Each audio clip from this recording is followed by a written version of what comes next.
ಕಾವ್ಯ stories YouTube ಚಾನಲ್ಗೆ ಸ್ವಾಗತ. ಕೆಳಗಿನಿಂದ ಮೇಲಿನವರೆಗೂ ಜಗತ್ನನ್ನು ನೋಡಿದ್ದರು ಹನುಮಂತಪ್ಪ. ಮೊಮ್ಮಗನನ್ನು ನೋಡಿದ ತಕ್ಷಣ ಮಗಳ ಮೇಲಿದ್ದ ಕೋಪ ಕಡಿಮೆಯಾಗಿತ್ತು. ಅವರಿಗೆ ಇದ್ದಿದ್ದು ಒಬ್ಬರೇ ಮಗಳು ಲಕ್ಷ್ಮಿ. ಅವರು ಕೃಷ್ಣಮೂರ್ತಿ ಅವರನ್ನು ಮದುವೆಯಾಗಿ ಹೋದ ನಂತರ ಹನುಮಂತಪ್ಪನಿಗೆ ತುಂಬ ಅವಮಾನವಾಗಿ ಅವರ ಮೇಲೆ ತುಂಬ ಕೋಪನೇ ಬಂದಿತ್ತು. ಈಗ ಮಗಳ ಪ್ರತಿರೂಪದಂತಿರುವ ಮೊಮ್ಮಗನನ್ನು ಕಂಡು ಖುಷಿಯಾಗಿತ್ತು ಹನುಮಂತಪ್ಪನಿಗೆ. ಜಗತ್ಗೆ ತನ್ನ ತಂದೆ ತಾಯಿಯನ್ನು ಬಿಟ್ಟರೆ ಬೇರೆ ಯಾರೂ ಬಂಧುಗಳು ಇರಲಿಲ್ಲ. ಈಗ ಅವನ ತಾತನನ್ನು ನೋಡಿ ತುಂಬ ಖುಷಿಪಟ್ಟನು. ಅವನು ತಾತ ಎಂದು ಕರೆದಾಗ ಹನುಮಂತಪ್ಪ ಅವನನ್ನು ತಬ್ಬಿ ಮುದ್ದಾಡಿದ್ದರು. ಇಬ್ಬರ ಕಣ್ಣಂಚಲ್ಲಿ ನೀರು ತುಂಬಿತ್ತು. ಏನಪ್ಪ ನಿನ್ನ ಹೆಸರು? ಹೇಗಿದ್ದೀಯಾ? ನನ್ನ ಮಗಳು ಲಕ್ಷ್ಮಿ ಹೇಗಿದ್ದಾಳೆ ಎಂದು ಕೇಳಿದ್ದರು ಹನುಮಂತಪ್ಪ. ನನ್ನ ಹೆಸರು ಜಗತ್. ಅಮ್ಮ ಚೆನ್ನಾಗಿದ್ದಾರೆ, ಯಾವಾಗಲೂ ನಿನ್ನ ನೆನಪಿಸ್ಕೊಳ್ತಾರೆ ಎಂದನು ಜಗತ್. ಹೌದಾ, ಖುಷಿಯಾಯಿತು ನಿನ್ನ ನೋಡಿ. ನಿನ್ನ ಅಜ್ಜಿ ನಿನ್ನ ನೋಡಿದರೆ ತುಂಬ ಖುಷಿ ಪಡ್ತಾಳೆ. ಬಾ ಮನೆಗೆ ಹೋಗೋಣ ಎಂದರು ಹನುಮಂತಪ್ಪ. ಅದು ತಾತ, ನಾನು ಜಗತ್ ಹೇಳುತ್ತಿರಬೇಕಾದರೆ, ಬಾ ಜಗತ್ತು, ನಮ್ಮ ಮನೆಗೆ ಹೋಗೋಣ ಎಂದು ಜಗತ್ನನ್ನು ಅವನ ಕಾರಿನ ಒಳಗೆ ಕೂರಿಸಿ ದಾರಿ ಹೇಳಲು ಶುರು ಮಾಡಿದರು. ಅವರ ಜೊತೆಗೆ ಅಂಜಲಿ, ಜೀವನ್, ಶಿವು ಕೂಡ ಹನುಮಂತಪ್ಪನ ಮನೆಗೆ ಹೊರಟರು. ಭುವನ ಮನೆಗೆ ಹೋದರೆ ನಮ್ಮನ್ನು ಸೇರಿಸುತ್ತಾರೋ ಇಲ್ಲವೋ? ಈಗ ಸದ್ಯಕ್ಕೆ ಇವರ ಮನೆಯಲ್ಲೇ ಇರೋಣ. ಈ ತಾತನ ಬಳಿ ಎಲ್ಲ ಹೇಳಿ ಭುವನನ ಹುಡುಕೋಣ. ಪಾಪ ಎಲ್ಲಿದ್ದಾಳೋ, ಏನು ಮಾಡ್ತಿದ್ದಾಳೋ ಏನೋ ಎಂದು ಆಲೋಚಿಸುತ್ತಾ ಕಾರ್ ಚಲಾಯಿಸಿದ್ದ ಜಗತ್. ಗೌಡ್ರೆ, ನೀವು ಆ ರಾಮಣ್ಣ ಗೌಡರನ್ನು ಗಮನಿಸೋಕೆ ಹೇಳಿದ್ರಿ ಅಲ್ವಾ? ನಾನು ಅಲ್ಲೇ ಅವರ ಮನೆಯ ಅಕ್ಕಪಕ್ಕನೇ ಅವರಿಗೆ ಗೊತ್ತಾಗದಂತೆ ಅವರನ್ನು ಗಮನಿಸುತ್ತಿದ್ದೆ. ಆ ರಾಮಣ್ಣ ಗೌಡ ಮತ್ತವರ ಅಳಿಯ ಪೊಲೀಸ್ ಠಾಣೆಗೆ ಹೋಗಿದ್ರು. ನಾನು ಅವರನ್ನು ಹಿಂಬಾಲಿಸಿ ಹೋಗಿದ್ದೆ. ಅವರು ನಿಮ್ಮ ಮತ್ತು ನಿಮ್ಮ ಮಗನ ಮೇಲೆ ಕಂಪ್ಲೇಂಟ್ ಕೊಟ್ಟಿದ್ದಾರಂತೆ. ಆ ಪೊಲೀಸಪ್ಪ ನಾಳೆ ನಿಮ್ಮ ಮಗ ಆ ಗೌಡ್ರ ಮೊಮ್ಮಗಳಿಗೆ ತಾಳಿ ಕಟ್ಟುವಾಗಲೇ ನಿಮ್ಮಿಬ್ಬರನ್ನ ಸಾಕ್ಷಿ ಸಮೇತರಾಗಿ ಬಂಧಿಸುತ್ತೇನೆ ಎಂದು ಹೇಳಿದರಂತೆ ಎಂದು ಒಂದೇ ಉಸಿರಿನಲ್ಲಿ ಹೇಳಿದ್ದನು. ಏನು, ಆ ಗೌಡನಿಗೆ ಅಷ್ಟೊಂದು ಧೈರ್ಯ ಬಂತ? ಆ ಭುವನಾನ ಸಾಯಿಸ್ತೀನಿ ಅಂತ ಹೇಳಿದ್ರು ಕೇಳದೆ ನಮ್ಮ ಮೇಲೆ ಪೊಲೀಸ್ ಬಳಿ ಹೇಳಿದ್ದಾನೆ. ಅವನನ್ನು ಸುಮ್ಮನೆ ಬಿಡಬಾರ್ದು ಎಂದು ಕೋಪದಿಂದ ಹೇಳಿದ್ದರು ಶಂಕರಗೌಡರು. ಹೌದು ಅಪ್ಪ, ಅವರನ್ನು ಹೀಗೆ ಬಿಟ್ಟರೆ ಮುಂದೆ ನಮಗೇ ತೊಂದರೆ. ಅವನು ಊರಿನವರ ಬಳಿ ಹೇಳಿದರೆ ಊರಿನವರು ನಮ್ಮನ್ನು ಹೊಡೆದು ಸಾಯಿಸುತ್ತಾರೆ.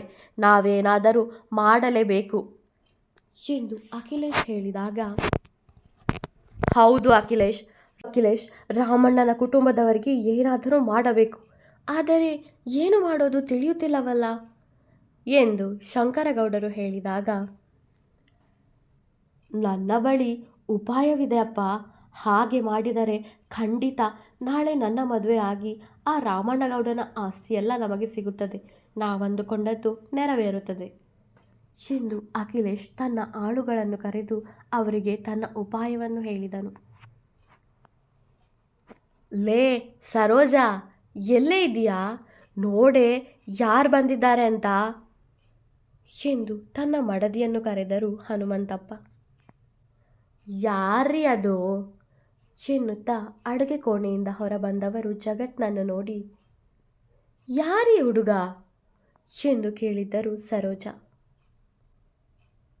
ನಮ್ಮ ಮೊಮ್ಮಗ ಕಣೆ, ಲಕ್ಷ್ಮೀ ಮಗ ಎಂದು ಸಂತೋಷದಿಂದ ಹೇಳಿದ್ದರು ಹನುಮಂತಪ್ಪ. ಹೌದಾ, ನಮ್ಮ ಮಗನ, ನಮ್ಮ ಲಕ್ಷ್ಮೀ ಮಗನ ಎನ್ನುತ್ತಾ ಜಗತ್ ಬಳಿ ಬಂದು ಕಣ್ತುಂಬಿಕೊಂಡರು ಸರೋಜ. ಲಕ್ಷ್ಮಿ ಹೇಗಿದ್ದಾಳೋ? ನಮ್ಮ ನೆನಪು ಅವಳಿಗೆ ಇಲ್ಲ ಅನಿಸುತ್ತೆ. ನಮ್ಮನ್ನು ಮರೆತೇ ಬಿಟ್ಟಿದ್ದಾಳೇನೋ ಎಂದು ಕಣ್ಣೀರು ಹಾಕಿದ್ದರು ಸರೋಜ. ಇಲ್ಲ ಅಜ್ಜಿ, ಅಮ್ಮ ಪ್ರತಿದಿನ ನಿನ್ನ ಮತ್ತೆ ತಾತನ ನೆನಪಿಸಿಕೊಳ್ತಾನೆ ಇರ್ತಾರೆ. ಆವತ್ತು ತಾತ ಹೇಳಿದ್ರಂತೆ ಅಲ್ವಾ, ಇನ್ನು ಯಾವತ್ತು ನಿನ್ನ ಮುಖ ತೋರಿಸ್ಬೇಡ, ಮತ್ತೆ ಈ ಮನೆಗೆ ಬಂದರೆ ನನ್ನ ಹೆಣ ನೋಡಬೇಕಾಗುತ್ತೆ ಅಂತ. ಅದನ್ನು ಯಾವಾಗಲೂ ಹೇಳಿ ಕಣ್ಣೀರು ಹಾಕ್ತಾರೆ. ನಿಮ್ಮನ್ನು ನೋಡಬೇಕು ಅಂತ ಹೇಳ್ತಾರೆ. ಆದರೆ ಇಲ್ಲಿಗೆ ಬರೋ ಧೈರ್ಯ ಇಬ್ಬರಿಗೂ ಇಲ್ಲ. ಇನ್ನು ಮುಂದೆ ಬರ್ತಾರೆ ಬಿಡಿ, ಅವರಿಬ್ಬರಿಗೂ ನಿಮ್ಮನ್ನು ಬಿಟ್ಟಿರೋಕೆ ಆಗ್ತಾ ಇಲ್ಲ ಎಂದರು ಜಗತ್. ಸಾಕಿದ ಮಗಳು ಹೇಳದೆ ಕೇಳದೆ ಯಾರ ಜೊತೆಗೆ ಮದುವೆ ಆಗಿ ಹೋದರೆ ಯಾವ ತಂದೆಗಾದರೂ ಕೋಪ ಬರದೇ ಇರುತ್ತಾ? ಕೋಪದಲ್ಲಿ ಅಂದಿದ್ದು ಅದನ್ನೇ ಹಿಡಿದುಕೊಂಡು ನಮ್ಮನ್ನು ನೋಡೋಕ್ಕೆ ಬರದೇ ಇದ್ರೆ ಆಗುತ್ತಾ? ನಮಗೂ ಇದ್ದಿದ್ದು ಅವಳೊಬ್ಬಳೆ ಮಗಳು. ಅವಳನ್ನು ಬಿಟ್ಟು ಬೇರೆ ಯಾರನ್ನು ಪ್ರೀತಿ ಮಾಡಬೇಕು ನಾವು? ಬೇರೆ ಯಾರಿಗೆ ಬೈಬೇಕು ನಾವು? ಕೋಪದಲ್ಲಿ ಏನೋ ಅಂದ್ವಿ ಅಂತ ನಮ್ಮನ್ನು ಮರೆತು ಬಿಡೋದಾ ಎಂದು ಕಣ್ಣೀರು ಸುರಿಸಿದ್ದರು ಹನುಮಂತಪ್ಪ. ಸರಿ ಸರಿ, ಬನ್ನಿ ತಿಂಡಿ ತಿನ್ನೋಣವಂತೆ ಎಂದು ಹನುಮಂತಪ್ಪ ಹೇಳುತ್ತಿರಬೇಕಾದರೆ, ತಾತ, ನಾವು ಇನ್ನೊಮ್ಮೆ ಬಂದು ಹಬ್ಬದ ಊಟನೇ ಮಾಡ್ತೀವಿ. ಆದರೆ ಈಗ ಒಂದು ಕೆಲಸದ ಮೇಲೆ ಬಂದಿರೋದು, ಅದನ್ನು ಆದಷ್ಟು ಬೇಗ ಮಾಡಲೇಬೇಕು ಎಂದನು ಜಗತ್. ಏನು ಕೆಲಸ? ಅದು ಸರಿ, ನೀನ್ಯಾಕೆ ಈ ರಾಮನಗೌಡನ ಮೊಮ್ಮಗಳ ಜೊತೆ ಇದ್ದೀಯಾ? ಆ ಹುಡುಗ ಯಾರು? ಮತ್ತೆ ನಿನ್ನ ಜೊತೆಗೆ ಇರೋ ಈ ಕೋತಿ ಯಾವುದು ಎಂದು ಹನುಮಂತಪ್ಪ ಕೇಳಿದರು. ಅಯ್ಯೋ ತಾತ, ನನ್ನ ಯಾಕೆ ಕೋತಿ ಅಂತೀರಾ? ನನಗೆ ಬಾಲ ಇಲ್ವಲ್ಲ ತಾತ. ಮತ್ತೆ ನಾವು ಇಲ್ಲಿಗೆ ಬಂದಿರೋದು ನಮ್ಮ ಬಾಸ್ ಹುಡುಗಿನ ಹುಡುಕಿಕೊಂಡು. ಯಾವನೋ ನಮ್ಮ ಅತ್ತಿಗೆನ ಎತ್ತಾಕೊಂಡು ಬಂದಿದ್ದಾನೆ. ಅವನನ್ನು ಹುಡುಕಿ ಈ ಊರಿಗೆ ಬಂದ್ವಿ ಎಂದನು ಶಿವು. ಏನು, ನನ್ನ ಮೊಮ್ಮಗನ ಹುಡುಗಿನ ಎತ್ತಾಕೊಂಡು ಬಂದಿದ್ದಾರಾ? ಯಾರೋ ಅದು? ಜಗತ್ತು, ಯಾರು ಅಂತ ಹೇಳೋ, ಅವರನ್ನು ಹುಟ್ಟಲಿಲ್ಲ ಅನ್ನಿಸ್ಬಿಡ್ತೀನಿ, ಹೇಳು ಎಂದರು ಹನುಮಂತಪ್ಪ. ತಾತ, ಅವರು ನಿಮಗೂ ಗೊತ್ತು, ಭುವನ ರಾಮನ ತಾತನ ಮೊಮ್ಮಗಳು ಎಂದನು ಜಗತ್. ಏನು, ಆ ರಾಮಣ್ಣನ ಮೊಮ್ಮಗಳ? ಅಂದರೆ ಈ ಅಂಜಲಿ ತಂಗಿ? ಹೇಯ್, ಅವರ ಮನೆಯವರು ಸರಿಯಿಲ್ಲ ಕಣೋ. ಇಲ್ಲಿ ನಿಂತಿದ್ದಾಳಲ್ಲ ಈ ಅಂಜಲಿ, ಅವಳು ಯಾರ ಜೊತೆಗೆ ಓಡಿ ಹೋದದ್ದು. ಆ ಭುವನ ಕೂಡ ಹಾಗೆಯೇ ಯಾರ ಜೊತೆಗೋ ಓಡಿ ಹೋಗಿದ್ದಾಳೆ.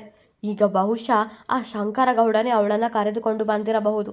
ಆ ಜನ ಸರಿ ಇಲ್ಲ. ಅಲ್ಲ, ಆ ರಾಮಣ್ಣಗೌಡನಿಗೂ ಬುದ್ಧಿ ಬೇಡವಾ? ಹೋಗಿ ಹೋಗಿ ಅಂಥವರಿಗೆ ಮನೆ ಮಗಳನ್ನು ಮದುವೆ ಮಾಡಿಸೋಕೆ ಹೋಗಿದ್ದಾರೆ.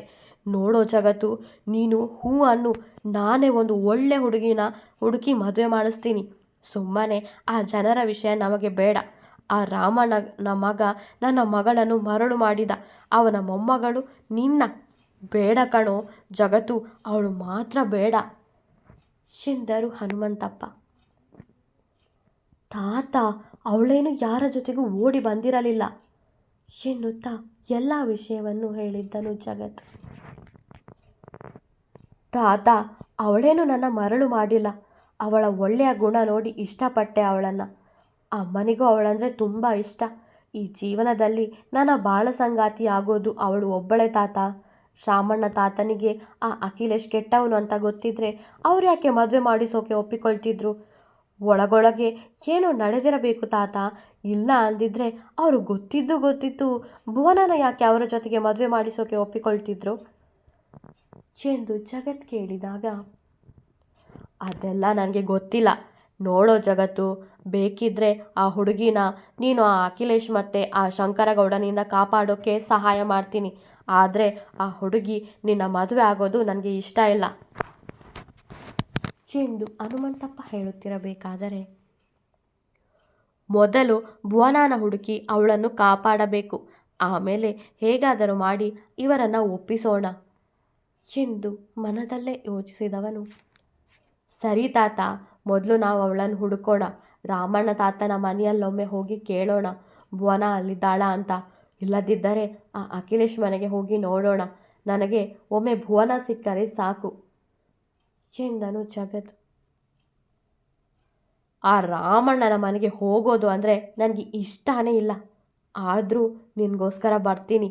ನೀವು ಬಂದು ಏನು ತಿನ್ನಲೇ ಇಲ್ಲ, ಎಷ್ಟು ಹಸಿದಿದ್ದೀರೋ ಏನೋ. ಸ್ವಲ್ಪ ನೀರಾದರೂ ಕುಡೀರಿ, ಆಮೇಲೆ ಆ ರಾಮಣ್ಣನ ಮನೆಗೆ ಹೋಗೋಣ ಎಂದರು ಹನುಮಂತಪ್ಪ. ಸರಿ ಎಂದನು ಜಗತ್. ರಾಮಣ್ಣಗೌಡ್ರೆ ಎಂದು ಅವರ ಮನೆಯ ಮುಂದೆ ಜೋರಾಗಿ ಕರೆಯಲಾರಂಭಿಸಿದ್ದರು ಪೊಲೀಸ್ ವಸ್ತ್ರ ಧರಿಸಿ ಬಂದ ಅಖಿಲೇಶ್ ಆಳುಗಳು. ಏನಾಯಿತು? ನಾಳೆ ಆ ಶಂಕರಗೌಡನ ಮನೆಗೆ ಹೋಗೋಣವೆಂದು ಹೇಳಿ ಇವತ್ತೇ ಬಂದಿದ್ದೀರಲ್ಲ, ಏನಾದರೂ ತೊಂದರೆ ಆಗಿದೆಯಾ? ಮೊದಲೇ ಗಾಬರಿಯಲ್ಲಿದ್ದ ರಾಮಣ್ಣಗೌಡರು ಬಂದವರು ನಿಜವಾಗಿಯೂ ಯಾರೆಂದು ತಿಳಿಯದೆ ಕೇಳಿದ್ದರು. ಹೌದು ಗೌಡ್ರೆ, ನಮ್ಮ ಇನ್ಸ್ಪೆಕ್ಟರು ನಿಮ್ಮನ್ನು ಕರೆದುಕೊಂಡು ಬರಲು ಹೇಳಿದ್ದು.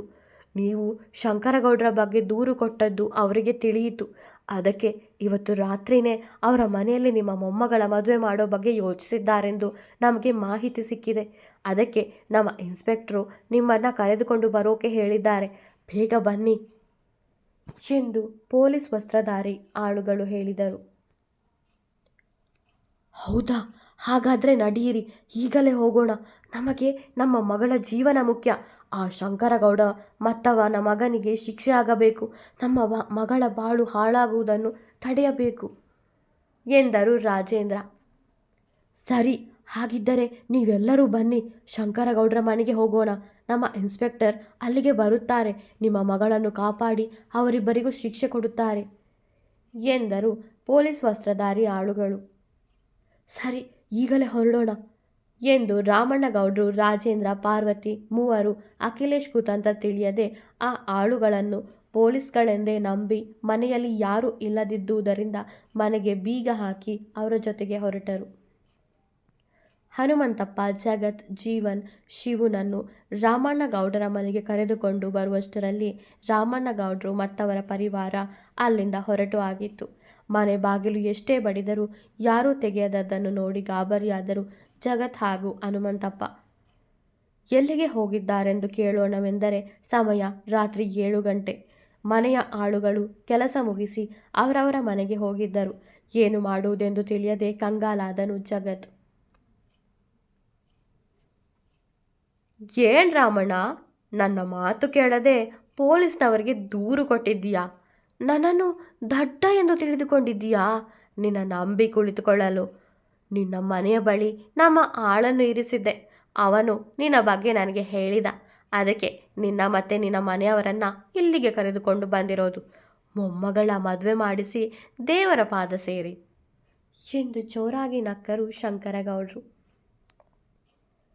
ಯಾಕೆ ಮಾತಾಡ್ತಿದ್ಯಾ ಶಂಕರ? ಸುಮ್ಮನೆ ನಮಗೆ ಯಾಕೆ ಇಷ್ಟೊಂದು ಕಷ್ಟ ಕೊಡ್ತಿದ್ದೀಯಾ? ನನಗೆ ಏನು ಬೇಕಾದರೂ ಮಾಡು.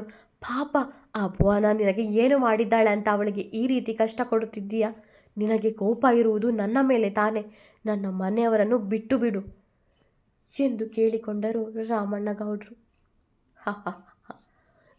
ನಿನ್ನ ಜೊತೆಗೆ ನಿನ್ನ ಮನೆಯವರನ್ನು ದೇವರ ಬಳಿ ಕಳಿಸೋದೆ ರಾಮಣ್ಣ. ನನ್ನ ಮಗ ನಿನ್ನ ಮೊಮ್ಮಗಳನ್ನು ಇಷ್ಟಪಟ್ಟಿದ್ದಾನೆ. ಆ ನಿನ್ನ ಮೊಮ್ಮಗಳು ನನ್ನ ಮಗನಿಗೆ ಚಪ್ಪಲಿಯಲ್ಲಿ ಹೊಡೆದು ಊರಿನವರ ಮುಂದೆ ಅವಮಾನಿಸಿದ್ದಾಳೆ. ಅವಳನ್ನು ಹೇಗೆ ಬಿಡೋದು? ಅದೂ ಸಾಲದೆ ಮದುವೆ ನಿಶ್ಚಯವಾಗಿದ್ದಾಗ ಮದುವೆ ಬಿಟ್ಟು ಓಡಿ ಹೋಗಿ ಮತ್ತೆ ನಮಗೆ ಅವಮಾನ ಮಾಡಿದ್ದಾಳೆ. ನಿಮ್ಮಲ್ಲಿ ಯಾರಾದರೂ ಒಬ್ಬರನ್ನು ಬಿಟ್ಟರೂ ಮುಂದೆ ನಮಗೆ ತೊಂದರೆ. ಅದಕ್ಕೆ ನಿಮ್ಮನ್ನು ಯಾರನ್ನೂ ಬಿಡುವುದಿಲ್ಲ ಜೋರಾಗಿ ನಗುತ್ತಾ ಹೇಳಿದ್ದರು ಶಂಕರಗೌಡ. ರಾಮಣ್ಣ, ರಾಜೇಂದ್ರ, ಪಾರ್ವತಿ ಮೂವರನ್ನು ಅಖಿಲೇಶ್ ಭುವನ ಇದ್ದ ಕೋಣೆಯಲ್ಲೇ ಹಾಕಿದ್ದರು. ತನ್ನ ತಾಯಿಯನ್ನು ತುಂಬ ದಿನದ ನಂತರ ನೋಡಿ ಖುಷಿಯಾಗಿತ್ತು. ಜೊತೆಗೆ ಕಣ್ಣೀರು ಬಂದಿತ್ತು ಭುವನಾಗೆ. ತಾತನ ಬಳಿ ಎಲ್ಲ ಹೇಳಿ ಕ್ಷಮೆಯಾಚಿಸಿದ್ದಳು ಭುವನ. ಇದೆಲ್ಲ ನಮ್ಮ ಹಣೆ ಬರಹ ಎಂದು ಕಣ್ಣೀರು ಸುರಿಸಿದರು ರಾಮಣ್ಣಗೌಡ. ತಾತ, ನನಗೆ ನಂಬಿಕೆ ಇದೆ. ಜಗತ್ತಿಲ್ಲಿಗೆ ಬರುತ್ತಾನೆ.